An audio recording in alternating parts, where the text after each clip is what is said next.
Good morning বন্ধুরা, আশা করি তোমরা সবাই ভালো আছো। আমিও ভালো আছি। শর্মিষ্ঠাস ব্লগে তোমাদের অনেক অনেক স্বাগত। আজকে আর একটা নতুন ব্লগ নিয়ে তোমাদের সামনে আসছি। যদি ব্লগ তোমাদের ভালো লাগে প্লিজ চ্যানেলটা একটু সাবস্ক্রাইব করে দিও আর একটা লাইক দিয়ে দিও। তাহলে চলো দেখতে থাকো। এখন বাজে হচ্ছে 9টা, এখন থেকে ব্লগটা স্টার্ট করলাম। আর হচ্ছে তারা চুটিটা পরে নি। আজকে আর সকালবেলায় কিছু সেরকম দেখায়নি। চাটা খাওয়া হয়ে গেছে আমার, আর রান্নাও মোটামুটি অনেকটাই হয়ে গেছে। আজকে যেহেতু মঙ্গলবার, মাছ টাচের কোনো ব্যাপার নেই। তারপর হচ্ছে আজকে অমাবস্যাও আছে, এই জন্য পুরোটাই নিরামিষ করেছি।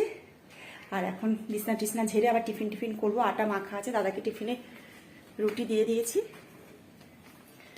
তাহলে চলো, টিফিন খেয়ে চলে এসেছি। আজকে আর এই রান্নাবান্নার দিকে বেশি তোমাদের সাথে শেয়ার করছি না। রোজ রোজ কী দেখাবো, একই রান্নাবান্না করি। স্পেশাল কিছু করলে তাও দেখানো যায়। এখন হচ্ছে রান্নাবান্না বললাম যে সকালবেলা যেহেতু হয়ে গেছে, আর সেরকম অতটা চাপ নেই। দাদাও ঘর দোরগুলো আজকে মুছে দিয়ে গেছে। এখন একটু ফার্নিচারগুলো মুছবো, করে স্নান করে ঘরে পুজো দেবো। সকালে একবার গোপালের সেবা দিয়ে দিয়েছি, আর টুকটাক অনেক কাজ আছে ঘরে, সেগুলো করব। আর সন্ধ্যাবেলায় আজকে আমাদের সামনে মন্দির আছে, তোমাদেরকেও দর্শন করাবো মাকে। ওখানে ভাবছি একটু গিয়ে পুজো দিয়ে আসবো। মানে পুজো দেবো বলতে আমি অঞ্জলি টঞ্জলি দেবো না, যেহেতু আমি খেয়ে নিয়েছি। আমার এমনিতে শরীর তো ভালো না, শরীরটা যেহেতু ভালো না, তাই উপোস করে অতক্ষণ থাকতেও পারবো না। আর আমাবাসা লাগছে 7:30 7টা কত মিনিটে যেন লাগছে। কালকে সন্ধ্যে 6টা অবধি মনে হয় আছে। তা যাবো সন্ধ্যাবেলায় গিয়ে মাকে একটু দর্শন করে আসবো, আর একটু ধূপকাঠি মোমবাতি ধরিয়ে দিয়ে আসবো। তাহলে চলো দেখো, ফার্নিচারগুলো সমস্ত কিছু মুছছি। আর এগুলো মুছতে গেলে আমাকে সব নামাতে হয়।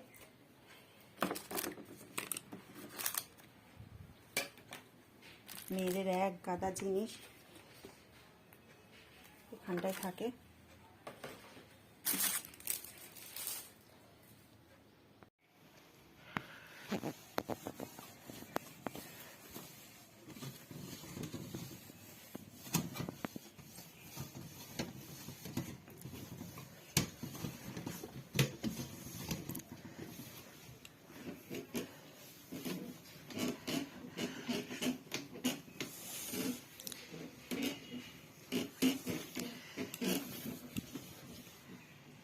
টেবিলটা মোছা হয়ে গেছে।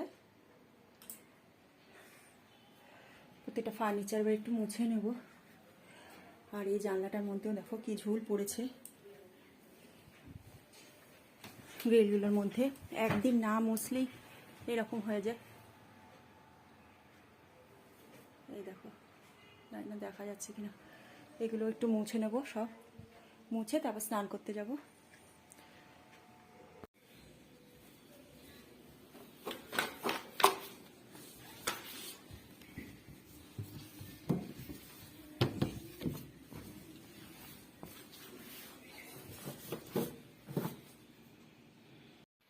শুভ সন্ধ্যা বন্ধুরা। একবারে সন্ধ্যাবেলাতেই তোমাদের সঙ্গে দেখা করছি। দুপুরে আর কিছু দেখায়নি, রান্নাবান্না তো সেরকম কিছু করিনি, তোমাদের বললামই। আর এখন যাবো একটু মন্দিরে, ধূপ আর প্রদীপ দেখিয়ে আসবো। তার জন্য একটু কাঁচা শাড়ি টাড়ি পরে নিয়েছি, একটু মিষ্টি নিয়ে যাব মন্দিরে মায়ের কাছে। আর মেয়েও যাচ্ছে সাথে আমার। তাহলে চলো তোমাদেরকেও মাকে একটু দর্শন করিয়ে দেবো।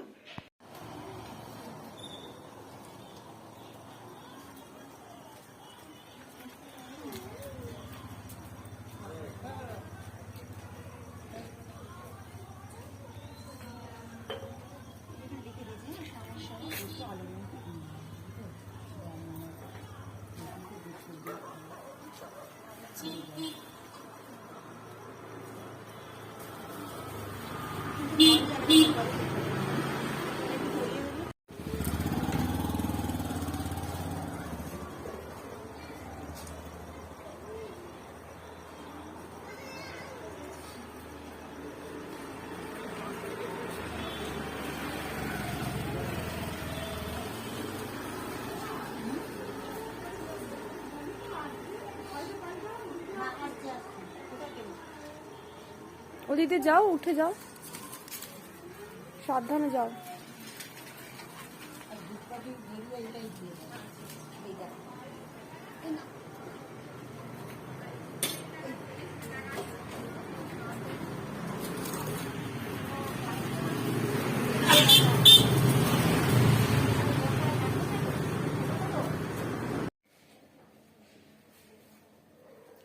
এই আসলাম মন্দির থেকে, এসে ঘরে একটু পুজোটা দিলাম, সন্ধে পুজোটা তো দিয়ে যায়নি, এসে দিলাম।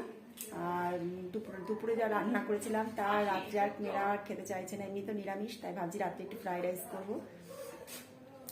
তাহলে চলো শাড়িটা চেঞ্জ করে নিই, করে তারপর রান্নায় ঢুকি আবার। বন্ধুরা ভাতটা বসিয়ে দিয়েছি এখানে ফ্রাইড রাইসের, আর আলুর দমটা হয়ে এসছে প্রায়, কষিয়ে জল দিয়ে দিয়েছি। আর ফ্রাইড রাইসের এখানে সবজিগুলো সব কেটে নিয়েছি, নিরামিষ হবে। তো ভাজাগুলো এবার বসিয়ে দিয়েছি, আর ভাতটাও হয়ে গেছে। এই যে এখানে ভাতটা রাখছি, একটু লবণ দিয়ে নিয়েছি, একবারে সব ভেজে নিয়েছি, অল্প চালের করছি তো রাত্রে।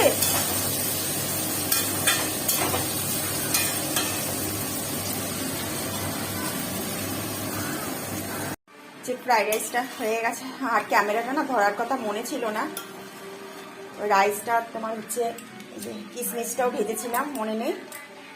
আর এই যে এখন হচ্ছে তোমার রাইসটা দিয়ে একটু গোলমরিচের গুঁড়ো দিয়েছি, একটু গরম মশলার গুঁড়ো দিয়েছি, আর চিনিটা পাউডার করে রাখছিলাম, চিনির গুঁড়োটা দিয়ে লবণটা দিয়ে একবারে করে নিয়েছি। বললাম আমি তো অল্প চালের করেছি, এই জন্য বারে বারে ভাগে ভাগে করতে লাগেনি, কড়াই তো হয়ে গেছে।